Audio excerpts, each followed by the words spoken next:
July 1, halfway through 2021. Before we begin to look at Genesis 13 today, I want to ask you to be praying for my mama. As we went into Genesis 12, we met Abram. He was mentioned briefly at the end of chapter 11, but we didn't know much about him. But in chapter 12, we see where the Lord sovereignly calls him and says, I'm going to make your name great, and all the earth, all the nations, all the families of the earth are going to be blessed through you. And so we see him begin to walk with the Lord by faith and become who we would say the father of faith is. But as we come to the second half of chapter 12, a famine has set into Canaan. And so Abram takes Sarai, his wife, and family, and they go to Egypt. And there, again, I mentioned the other day, we see this man of faith suddenly say to his wife, tell them you are my sister, so that they will not harm me. Well, as we go to chapter 13, we see Abram beginning to travel back to the place which God had called him to go to. And if you pay attention, this chapter is bookend with altar at the beginning and the end. And we see that as Abram goes back, it tells us he went back up between Bethel, which means the house of God, and Ai, to the place of the altar, which he had made there at first. And there Abraham called on the name of the Lord. He worshiped the God who had called him.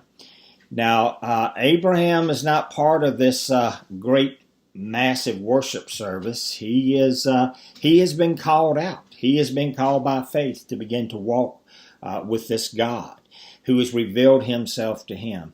But I think the thing we want to see here, God calls Abram. Abram walks by faith. Abram fails. He sins. And then all of a sudden we see kind of this restoration. We see this over and over in our own lives. And Abram returns to the place of the altar. There he calls upon the name of the Lord. And we see that his nephew Lot and him both have so many cattle, so many belongings, the land could not sustain them. I think we see something here, pardon me, about Abram's character. Abram is the guy in charge. And he could have said to Lot, all right, I'm taking this, or I'm going there, and you can have this. He really didn't know Lot anything. But he says to Lot, you take what you want, and I will keep what is left.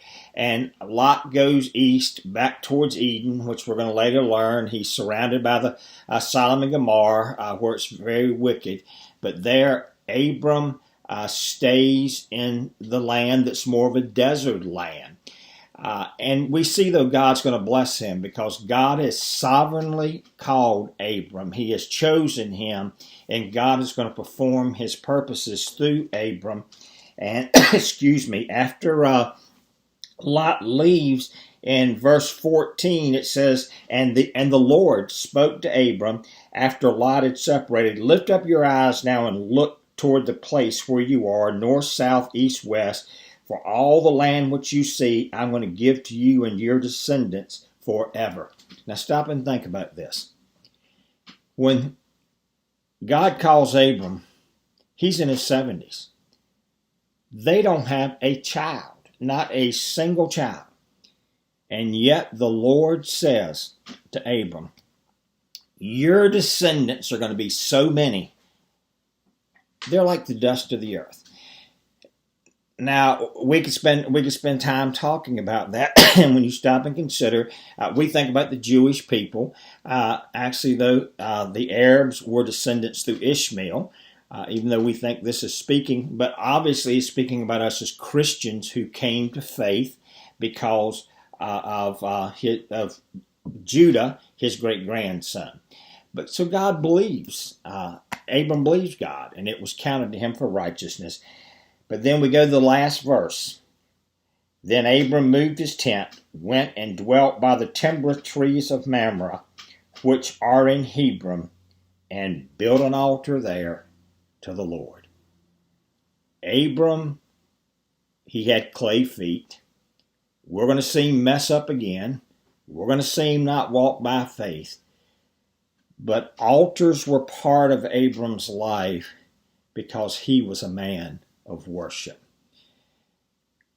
God calls us to be people of worship. Jesus said the Father is seeking those who will worship him in spirit and in truth. Oh, that we would have a hunger to worship the Lord in all that we do. Hope you have